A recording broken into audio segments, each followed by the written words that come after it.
Эң көп жалган согуш учурунда аңчылыктан кийин жана шайлоо алдында айтылат деп Отто фон Бисмарктын айтканы бар. Президентке аттанган талапкерлердин убадасын уга отуруп, кайсынысы чындыкка жакын, кайсынысы чылкы жалган экенин айырмалай албай башың айланат. Эгемендүүлүк алган 25 жылдын ичинде канча жолу президенттик, канча жолу парламенттик, канча жолу жергиликтүү кеңештерге шайлоо болду. Эгер талапкерлердин айткандарынын аз эле пайызы ишке ашканда азыркыдай турмушта жашап жатат белек. Бирок талапкерлер убада бере берет, эл байкуш аларга ишене берет. Шайлоодон шайлоого чейинки көрүнүш ушул. Бүгүнкү күндө 37 талапкердин 30-у өзүн өзү көрсөтсө, 7-си саясий партиялардан сунушталган. Президентке талапкерлер өзүнүн шайлоо алдындагы программаларын курултайларда алып чыгышууда. Ак Шумкар саясий партиясы Темир Сариевдин талапкерлигин көрсөтүп, 3 пункттан турган бул жолдуу программасын сунуштады. Алар өлкөдө темирдей тартип, мыйзамдын диктатурасын орнотуу, укук коргоо органдарын реформалоо, калктын биримдигин сактоо. Өзүн билемдик көбөйдү. Ошондуктан биринчи кезекте бардык тармактарды тартипке салуу зарыл.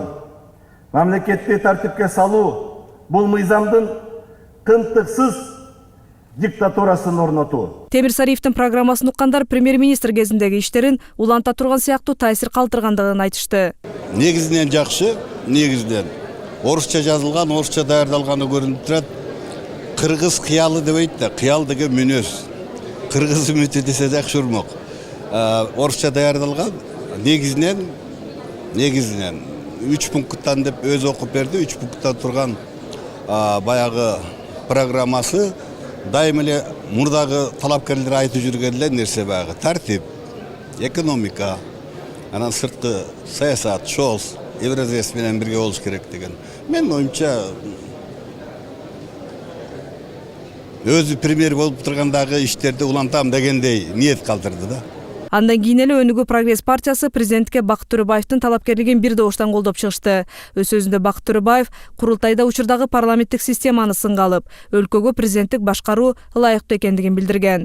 Көп убакыт парламенттик демократияны курууга аракет кылдык. Бирок биздин коалициялык эксперимент максатына жетпей калганын моюнга алышыбыз керек. Бүгүнкү күндө премьер-министр иш менен эмес, саясат менен алектенип калды. Өз жумушун эмес, кызматын сактап калууну ойлойт. Коалиция ичиндеги фракцияларга толугунан көз каранды. Эмне үчүн андай болуп жатат? Анткени башкы мамлекеттик кызматкерди депутаттар эмес, эл шайлашы керек. Бакыт Төрөбаевдин өлкөгө президенттик башкаруу ылайыктуу деген сөзүн көпчүлүк саясий талдоочулар колдоп чыгышты. Президенттик башкарууга өтпөсөк болбой калды десек болот да. Мына өзү деле көрсөтүп атат турмуш. Азыр баары бир эле парламенттеги алсыз депутаттар баары бир эле мыкты президент болсо ошонун сөзүн угат экен да. Мындан тышкары Бакыт Төрөбаев өзүнүн программасында эгерде президент болуп шайланып калса, эс алууга жана тамак ашка бөлүнгөн акчадан баш тартарын, жумушка эрте барып кеч чыгарын, Бишкектин көчөлөрүндө кортеж менен жүрбөй, башка жарандарга жолтоо болбой тургандыгын, ошондой эле резиденцияда жашоодон баш тартарын айткан эле. Резиденцияны аксакалдарга эс алуучу борбор жайгылабыз. Мен ал жерде жашабайм. Мен жөнөкөйүмө, мен өз үйүм бар, мен өз үйүмдө жашап, жумушка барам. Сиздер жеген тамаарды мен жейм.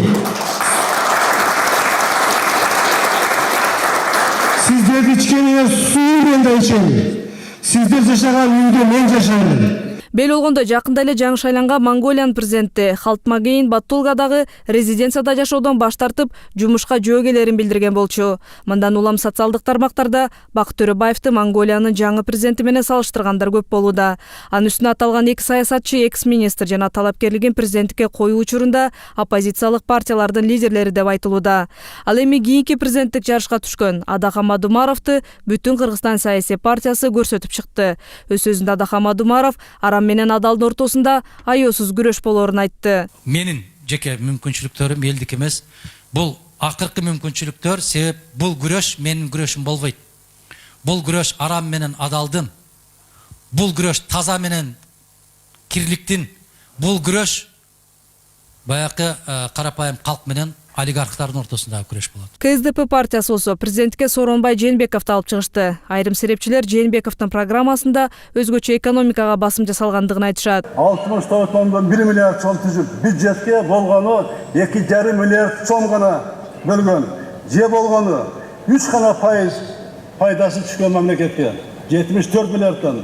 Мындай абалды биз түп тамырынан өзгөртүүбүз керек. Ал эми Ата журт партиясы эки талапкерди көрсөттү. Президенттик шайлоого катышууга толук укугу бар экендигин айткан Акматбек Келдибеков БШК аны талапкер катары каттабаса, мыйзам бузгандык болот деп 9 кадамдан турган программасын сунуштады. Адилеттүү бийликти, адилеттүү башкарууну, адилет сот системасын түзмөйүн биздин демократиялык дөөлөттөр тууралуу сөз кылууга саясий да, моралдык да акыбыз жок.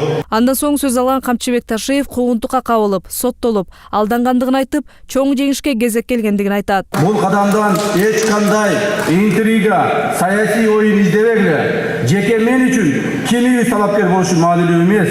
Мен үчүн Ата журттун талапкеринин жеңишинде жетүүсү өтө маанилүү. Саясий талдоочулар бир партиядан эки талапкердин чыгышын шайлоо алдындагы тактикалык жүрүш катары сыпатташат.